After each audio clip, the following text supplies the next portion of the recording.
Voilà, bonjour à tous. Soyez les bienvenus dans la maison du Seigneur. Si vous êtes disposés à écouter ce que le Seigneur veut vous dire, alors forcément vous allez être bénis, frères et sœurs. Parce que si notre cœur est disposé, Dieu est disposé. Dieu est disposé à nous bénir ce matin. Je ne sais pas si vous le croyez, mais Dieu est disposé à vous bénir. Tout va dépendre de ce que si nous sommes disposés à recevoir son message. Donc ce matin, notre pasteur Gabriel est en déplacement, il n'est pas très loin, il est à Montfermeil. C'est un échange de bons procédés puisqu'on a eu la visite du frère de Montfermeil il y a quelques mois. Et donc il est de retour là-bas, on rend l'appareil. Donc ce matin, on est là encore pour recevoir le message de la parole de Dieu, pour être béni dans sa présence.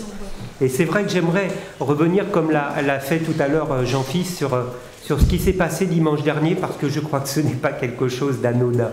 Je ne sais pas si vous étiez là dimanche dernier, certains non, je vois des visages que je ne connaissais pas, donc vous n'étiez pas là, mais en tout cas la semaine dernière, on a reçu parmi nous un jeune homme qui nous a raconté son expérience, sa vie, et une vie misérable, une vie faite de déchéance, une dérive totale, et c'est vrai qu'on entend des choses terribles dans la vie, dans la société, des gens qui ont perdu pied, qui ont perdu prise.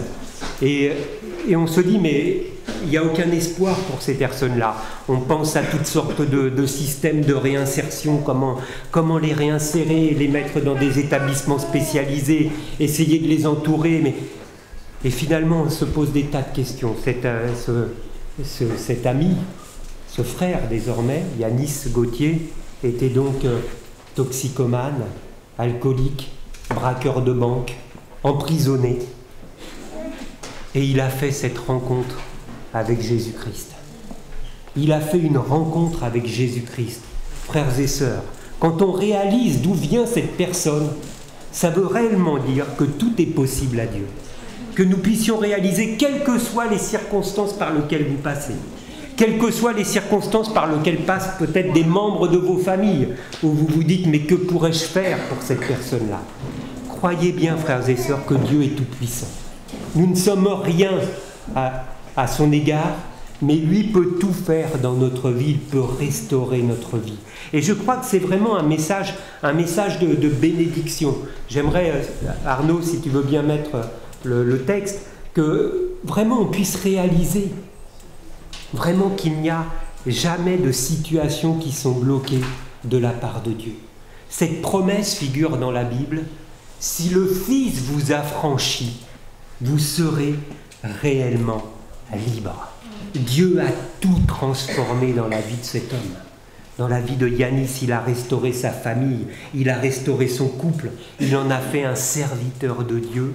Et de penser que ce garçon toxicomane, alcoolique, braqueur de banque, quand vous pouvez imaginer ce que ça représente, quand vous rencontrez quelqu'un comme cela dans les cités, vous ne pouvez même pas l'approcher, vous ne savez même pas comment lui adresser la parole, et cet homme a été complètement transformé par Dieu. Ce n'est pas des fables, ce n'est pas des histoires, c'est la réalité au jour d'aujourd'hui. Cet homme était là parmi nous, il a rendu témoignage de ce que Dieu peut faire dans la vie de quelqu'un qui s'ouvre au Seigneur Jésus. Gloire à Dieu. Je crois, comme le dit Jean-Fils tout à l'heure, c'est un puissant encouragement pour chacune de nos situations. Nous ne sommes peut-être pas tombés si bas que ce qu'il était tombé, mais quelle que soit la situation où vous êtes, peut-être que vous êtes tombé bas, mais Dieu peut vous saisir par la main et il peut vous rétablir. Mais ce que j'aimerais vous dire ce matin quand même, frères et sœurs, ne tombons pas dans l'excès inverse, ce n'est pas quelque chose de magique. Ce n'est pas quelque chose comme cela qui survient sur nous de nulle part. Avec le Seigneur, il y a des combats.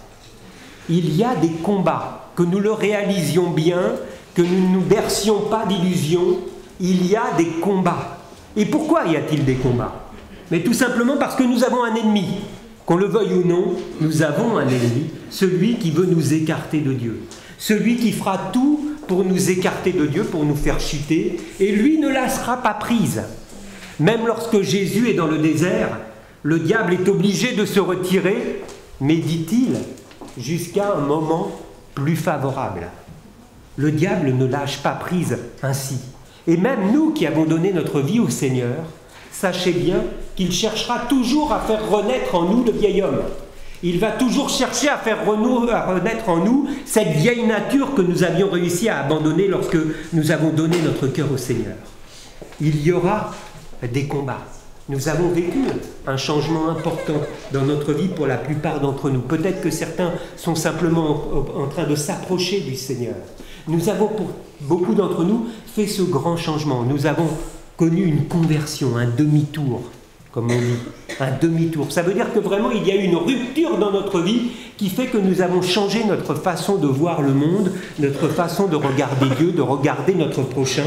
Et ce changement, c'est l'œuvre du Saint-Esprit en nous. Ce n'est pas un changement qu'on décide du jour au lendemain comme cela, c'est le Saint-Esprit qui agit dans notre cœur, qui vient toucher notre cœur et qui va nous convaincre de péché, qui va nous convaincre que nous sommes pécheurs et qui va permettre que nous nous tournions vers Dieu. Dieu a commencé cette œuvre en nous. C'est ce que la Bible appelle la nouvelle naissance, un nouveau départ, une nouvelle création. C'est lorsque nous sommes réconciliés avec nous-mêmes. Mais même après cette expérience, comprenons bien qu'il y aura encore des combats. Il y aura bien des combats.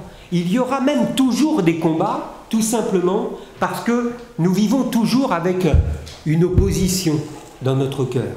Il y a toujours cette opposition entre la chair, entre les désirs de notre nature, de la chair, et les désirs de l'esprit. C'est ce que nous dit Paul dans l'Épître aux Galates, car la chair a des désirs contraires de ceux de l'esprit. La chair, c'est notre nature humaine. Nous la connaissons bien, nous la vivons au quotidien, notre nature humaine. Nous savons bien tous comment nous sommes, quels sont les traits de caractère qui sont les nôtres. Car la chair a des désirs contraires de ceux de l'esprit, et l'esprit en a des contraires à ceux de la chair. Ils sont opposés entre eux, afin que vous ne fassiez point ce que vous voudriez. Dans la parole vivante, qui est une traduction amplifiée, il nous est dit de ce verset que ce sont deux forces antagonistes, deux forces qui s'affrontent.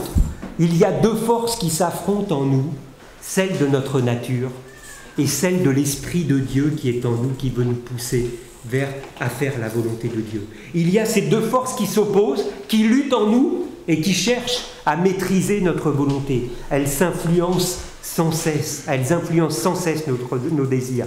Et la parole vivante nous dit, c'est pour cela que vous n'arrivez pas à mettre vos résolutions à exécution et que vous n'êtes pas libre de faire ce que vous aimeriez. Si nous ne prenons pas garde à cela, nous risquons de revenir en arrière.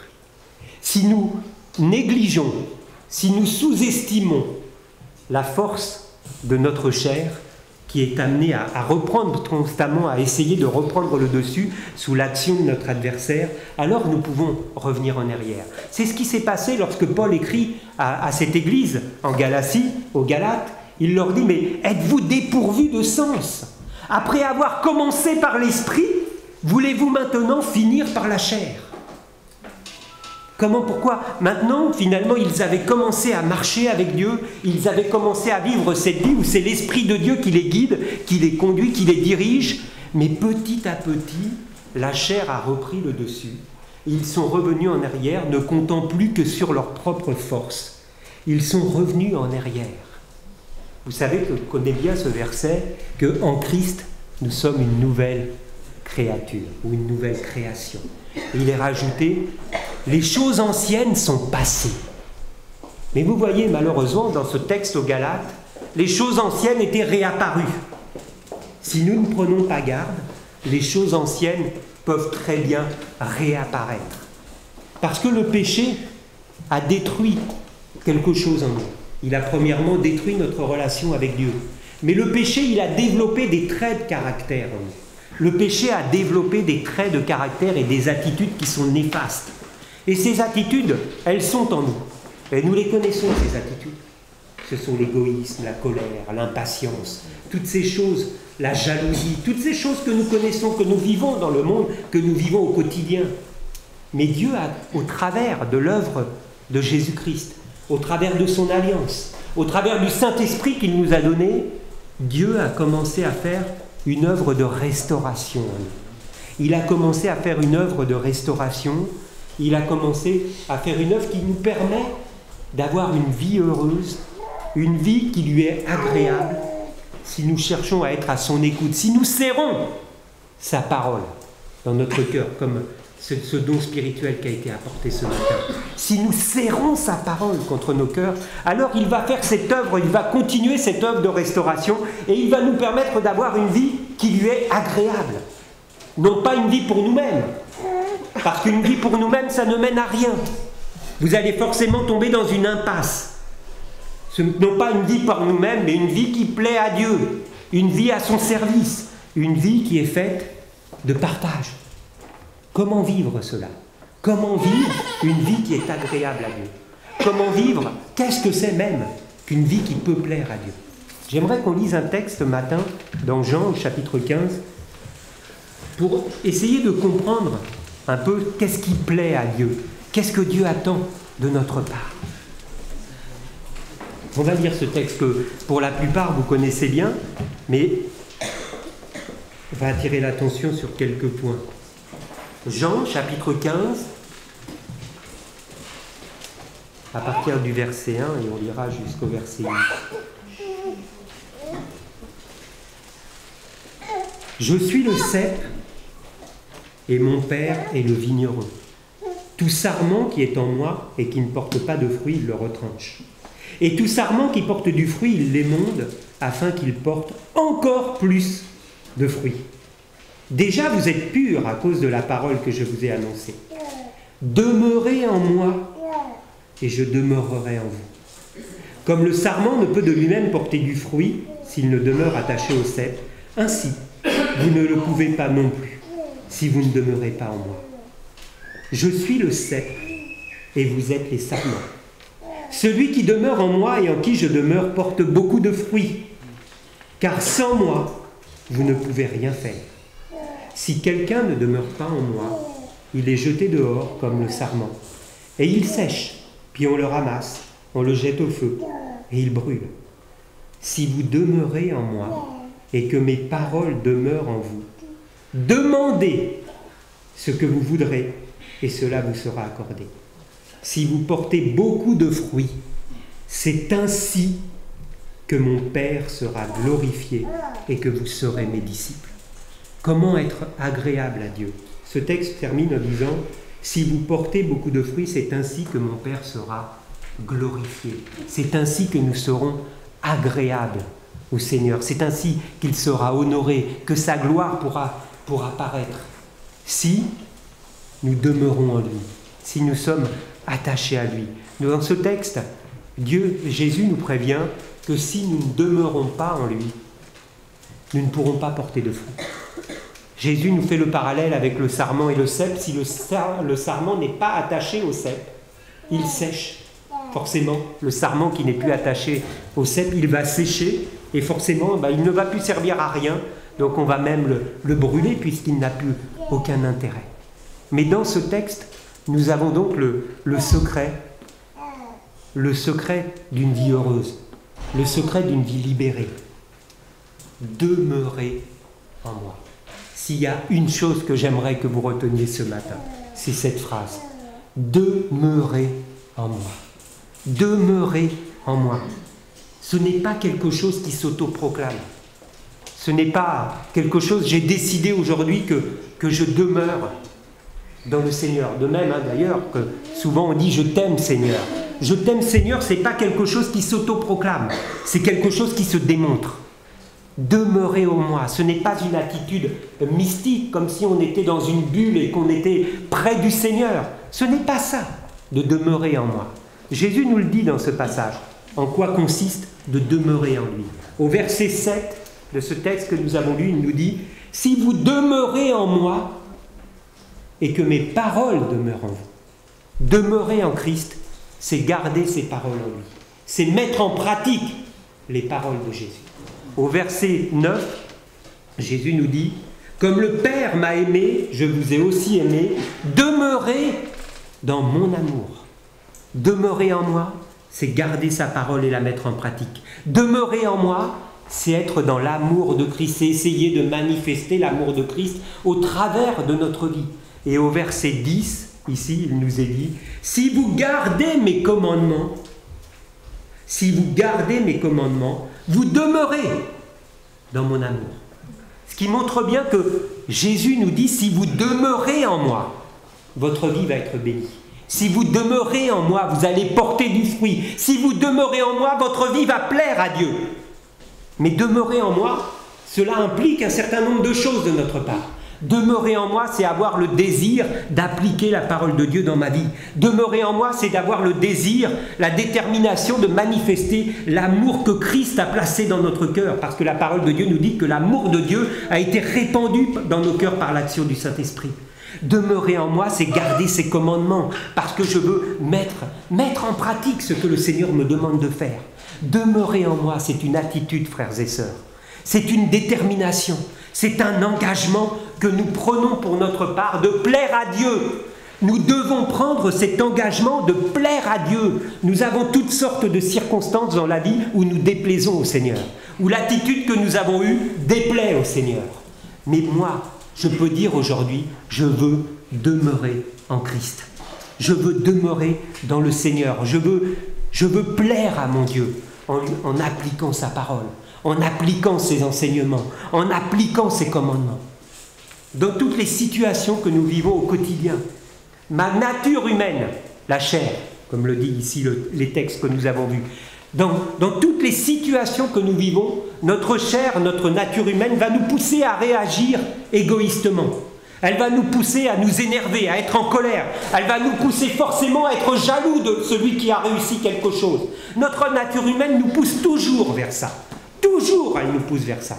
Mais moi, je peux décider, je peux être déterminé à faire le contraire de ce que ma nature me demande, parce que j'ai décidé de plaire à Dieu en toutes circonstances. C'est ce que le Seigneur nous demande. Demeurez en moi. Si vous demeurez en moi, alors nous allons recevoir la bénédiction.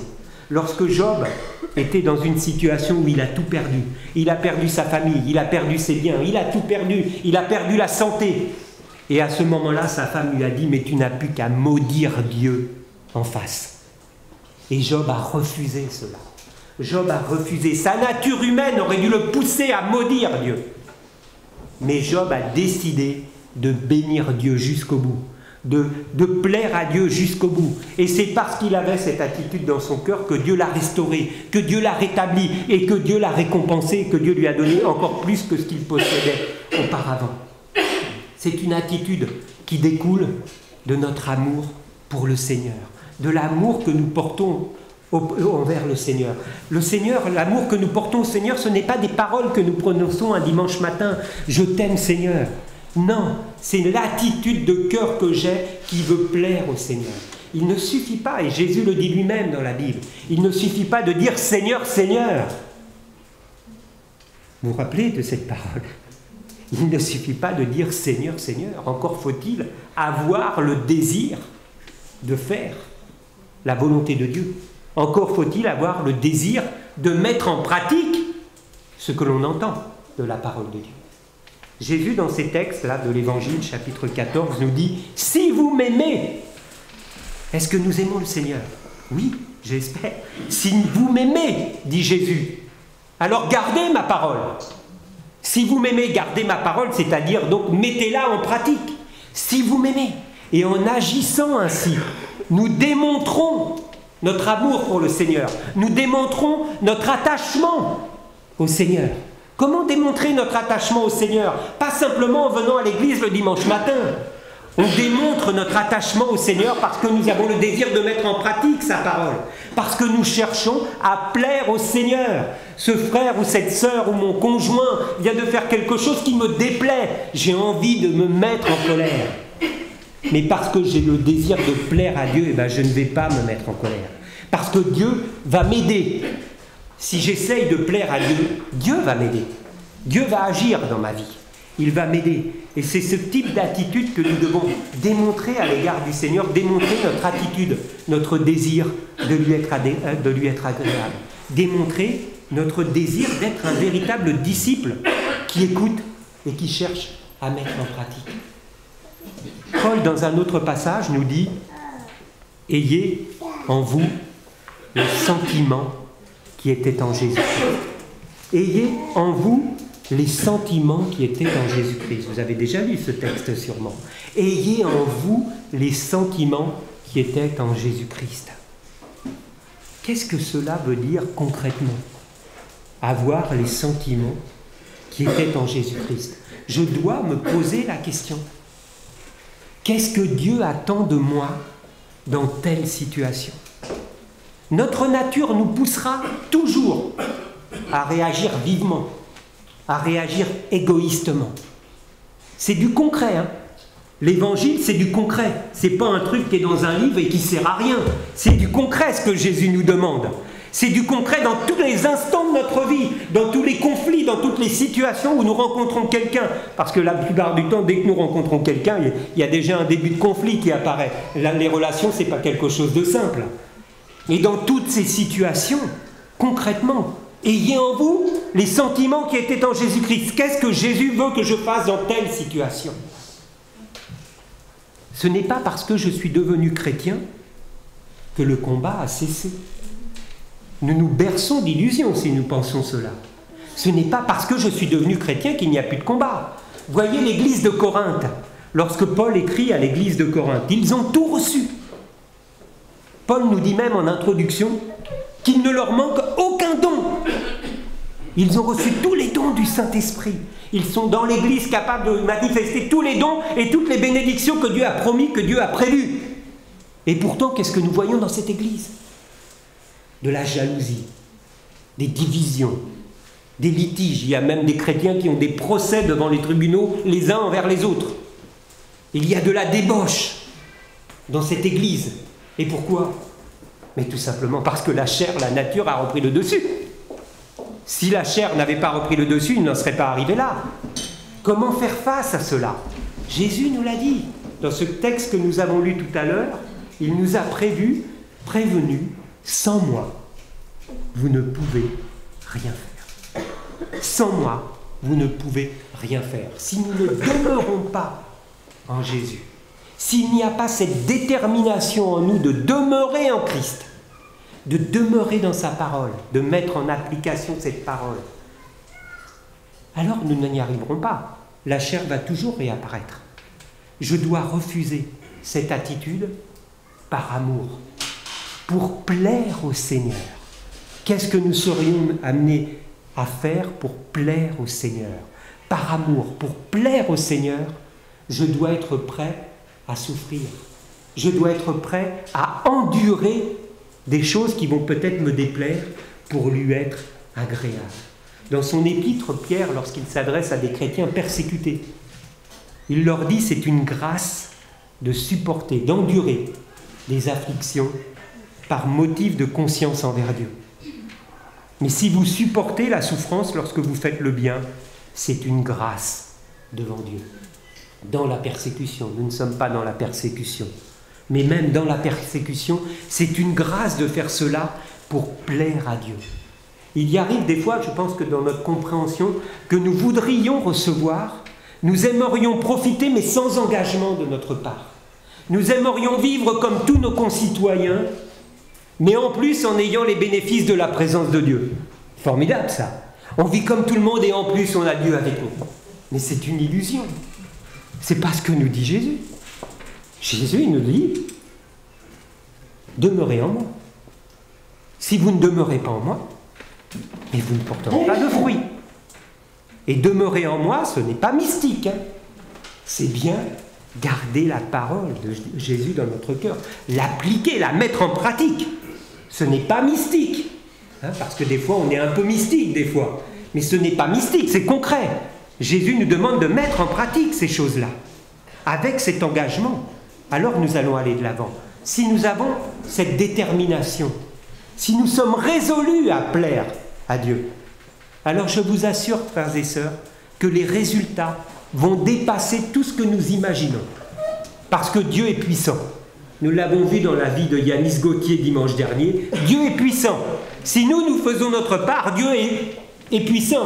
Demeurez en moi. Jésus, lui, va faire le reste. Avec cet engagement, avec cette attitude, cette détermination, nous allons rentrer dans une autre dimension. Nous allons rentrer dans la dimension de la présence de Dieu en nous. La présence de Dieu en nous, elle est là et elle est agissante, elle est bénéfique dans notre vie si nous demeurons en Christ. Si nous ne demeurons pas en Christ, comment voulez-vous que la présence de Dieu puisse être agissante en nous? Mais si nous demeurons, alors nous allons rentrer dans cette dimension de la présence de Dieu en nous. Demeurez en moi. C'est ce texte que nous avons lu. Je vous cite 3 passages qui se trouvent dans ces textes que nous avons lus. C'est les conséquences de notre décision, de notre engagement, de notre résolution. Demeurez en moi et je demeurerai en vous. Ce n'est pas écrit l'inverse. Demeurez en moi et je demeurerai en vous. Si quelqu'un m'aime, il gardera ma parole. Et Jésus rajoute, et nous viendrons faire notre demeure chez lui. Il y a un premier élément. Si quelqu'un m'aime, il doit le démontrer. Il gardera ma parole. Et parce que cet homme, cette femme, a décidé de garder sa parole, a décidé de mettre en pratique la parole de Dieu dans sa vie, de plaire à Dieu, alors Dieu nous dit, Jésus nous dit, nous viendrons faire notre demeure chez lui. Nous serons assurés de la présence de Dieu avec nous dans notre quotidien. Si vous m'aimez, gardez mes commandements. Et Jésus rajoute, et moi, si vous m'aimez et que vous gardez mes commandements, moi, je prierai le Père. Et il vous donnera un autre consolateur, le Saint-Esprit. Si nous avons eu cette détermination, si nous sommes résolus à plaire au Seigneur dans notre vie, à refuser ces choses qui ne sont pas bonnes, et nous le savons qu'elles ne sont pas bonnes, parce que des fois, lorsque nous nous regardons, voyons bien qu'il y a des choses dans notre nature qui nous déplaisent, mais que nous n'arrivons pas à maîtriser. C'est plus fort que nous, la colère, ou des fois la façon dont nous pouvons réagir. Mais si nous avons cette résolution de lutter contre cela, alors, frères et sœurs, soyez assurés que Dieu va agir dans votre vie, que Dieu va agir par le Saint-Esprit, parce que Dieu est tout-puissant, parce que Dieu nous aime, parce que Dieu a donné son Fils pour nous transformer de l'intérieur, pour transformer notre nature. Mais le point de départ, il est toujours là, c'est notre attitude. Le point de départ, c'est notre résolution. Dieu a fait de nous par grâce le temple du Saint-Esprit. Ne savez-vous pas que vous êtes le temple du Saint-Esprit? Ne savez-vous pas, frères et sœurs, que l'Esprit de Dieu habite en vous? Et donc Paul rajoute dans un autre texte, et que donc désormais vous ne vous appartenez plus à vous-même. Combien nous devrions prendre conscience que Dieu nous a fait la grâce de nous donner l'Esprit Saint. L'Esprit de Dieu habite en nous. Honorons la présence de Dieu en nous. Honorons la présence du Saint-Esprit en nous. Ne permettons pas d'avoir des attitudes qui déplaisent à Dieu et qui de fait forcément déplaisent au Saint-Esprit qui est en nous. Réalisons cela. Paul va plus loin même à un autre endroit, il dit « Mais si quelqu'un détruit le temple de Dieu, c'est-à-dire ce que Dieu a mis en nous, si quelqu'un détruit le temple de Dieu, mais Dieu le détruira. Si Dieu nous a donné son esprit, c'est par amour. C'est parce que Dieu désire nous transformer. Il désire nous transformer, nous libérer. Il désire nous transformer à son image. Il a envoyé son Fils. Il nous a donné son esprit. Parce qu'il désire vraiment nous transformer de l'intérieur. Mais nous devons faire notre part par rapport à cela. À différents endroits dans les Épîtres, il nous est demandé de rejeter cette nature humaine qui nous gêne au quotidien, de la rejeter, de la repousser, de la crucifier. Crucifier le vieil homme. C'est ce qu'a fait ce frère que nous avons vu la semaine dernière, Yanis Gauthier. La drogue, la violence, la prison. Il a rejeté tout cela. Un jour, il a décidé, il a résolu de marcher avec Dieu. Et il a résolu maintenant de donner son cœur à Dieu. Vous avez vu, vous n'étiez peut-être pas là l'après-midi, ceux qui étaient là le matin mais qui n'étaient pas là l'après-midi, mais il nous a raconté les combats qu'il y avait eu pour cela. C'est pas arrivé comme ça. Il y a des choses dont il n'arrivait pas à se débarrasser. Il y a des choses qui étaient tellement ancrées en lui, il y a eu un combat. Mais il y avait ce désir dans son cœur, cette résolution de plaire à Dieu. Il était à genoux devant Dieu, en train de dire « Libère-moi de ça, libère-moi de l'alcoolisme, j'arrive pas à m'en débarrasser, libère-moi de cela ». C'était sa résolution. Il avait résolu de plaire à Dieu. Il a prié Dieu. Et on n'est pas surhumain, on ne peut pas se débarrasser de certaines choses, mais Dieu, lui, peut le faire. Dieu, lui, peut le faire. Dieu, lui, peut nous libérer de tout ce que l'on veut, pourvu que notre cœur désire en être libéré. Il désirait en être libéré, Dieu a fait le reste.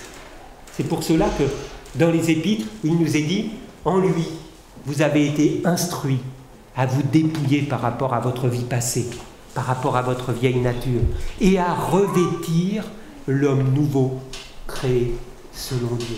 À revêtir l'homme nouveau, celui que Dieu veut, le fruit que Dieu veut développer dans notre vie. C'est pour cela que Paul dit, mais avec de telles promesses, frères et sœurs, ne restez pas avec votre vieille nature, ne laissez pas votre vieille nature reprendre le dessus. Avec de telles promesses, purifions-nous et cherchons vraiment dans la crainte de Dieu à plaire au Seigneur. Et cela est nécessaire. Nous avons besoin de lutter contre cela pour que le Saint-Esprit puisse agir librement dans notre vie. Paul dit à un autre endroit, « Ceux qui sont en Jésus-Christ ont crucifié la chair et ses passions. » Nous devons vraiment repousser ces choses-là pour que le Saint-Esprit puisse agir véritablement en nous. Le Saint-Esprit veut faire une œuvre de restauration, de renouvellement en nous, et sûrement bien plus importante que ce que nous avons encore expérimenté au jour d'aujourd'hui. Parce qu'avoir l'Esprit de Dieu en nous, ça change toute une vie. Le Saint-Esprit veut nous guider, il veut nous diriger, il veut nous enseigner. Mais en plus de cela, il veut développer en nous un fruit, le fruit de l'Esprit. Il veut développer un fruit en nous, de sorte que nous ayons une saveur particulière dans ce monde. Pas la saveur du monde qui nous entoure, où tous nos voisins, nos collègues de travail, tout le monde est égoïste, plus égoïste les uns que les autres. Ce n'est pas ce fruit qu'il veut développer en nous, ce n'est pas cette saveur. Il veut développer la saveur de Jésus-Christ en nous. Il veut le faire, et il est déjà présent en nous. Mais pourvu que nous lui donnions notre cœur, pourvu que nous ayons décidé de lui plaire. Alors, frères et sœurs, j'aimerais vraiment qu'on réalise cela et qu'on renouvelle notre engagement de marcher par l'Esprit, de marcher selon l'Esprit. Ne laissons pas notre vieille nature dominer sur nous. Ne laissons pas notre vieille nature dominer sur nous parce que nous avons le pouvoir de repousser cela. Nous avons suffisamment de volonté pour dire non. Dieu a suffisamment de puissance pour faire le reste. Mais nous avons suffisamment de volonté pour refuser la mauvaise action, la mauvaise réaction. Le Saint-Esprit est là pour nous dire que ce que nous faisons n'est pas bien. Si nous sommes suffisamment à l'écoute du Saint-Esprit, lorsque nous réagissons mal, le Saint-Esprit nous parle tout le temps. Il nous fait comprendre que l'attitude que nous venons d'avoir n'est pas la bonne. Nous avons suffisamment de volonté pour faire la part qui nous revient. Après, nous allons rentrer dans la dimension de l'action de Dieu dans notre vie. Demeurez en moi et je demeurerai en vous. Soyons déterminés par amour pour le Seigneur, de sorte que l'Esprit puisse nous façonner à l'image de Christ. J'espère que vous avez saisi et compris ce qu'il y a derrière ce message. J'espère que vous allez renouveler votre engagement, frères et sœurs. Comme moi, j'essaye de le faire au travers de ce message qui me parle profondément. Que nous puissions vraiment nous approcher du Seigneur dans ces instants. J'aimerais qu'on puisse prendre un temps de recueillement où on puisse se placer devant le Seigneur individuellement. Individuellement. Nous avons des choses dans notre vie que nous acceptons alors que nous ne devrions pas les accepter. En tant qu'enfants de Dieu, il y a des choses que nous ne devrions pas accepter dans notre vie. Nous devons placer cela devant le Seigneur.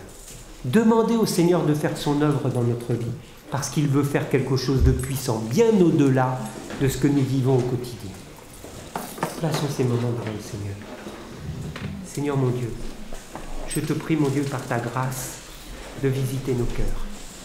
Ta parole a été annoncée, Seigneur, comme le disait tout à l'heure ce don spirituel, que nous puissions serrer ta parole sur nos cœurs. que nous puissions réaliser que cette parole, elle est vivante, elle est puissante. Mais cette parole, elle est vie. Cette parole, elle est réelle, Seigneur. Cette parole, elle est là pour toucher nos cœurs, pour nous transformer, pour ne pas permettre que nous soyons à côté de ta volonté, Seigneur. Je te prie, mon Dieu, dans ta grâce, de visiter chacun de mes frères et sœurs ce matin, Seigneur. De toucher leur cœur, Seigneur. De visiter notre esprit aux uns et aux autres, pour qu'ensemble, Seigneur, nous puissions nous approcher de toi. Pour qu'ensemble, nous puissions renouveler notre désir de te plaire, Seigneur. Parce que c'est cela le moteur de notre vie. C'est cela qui doit être le moteur de notre vie chrétienne, Seigneur. Le désir de te plaire. Le désir de t'être agréable, Seigneur. Je te prie, mon Dieu, pour ma part, de m'aider, Seigneur, dans tout ce que je fais, Seigneur. Comme je te prie, mon Dieu, de bénir mes frères et sœurs, Seigneur. Visite leur cœur, mon Dieu, dans ces instants. Touche leur cœur par l'action du Saint-Esprit. Tu as la puissance de les toucher et de les convaincre, Seigneur. Je te prie, mon Dieu, au nom de Jésus. Amen.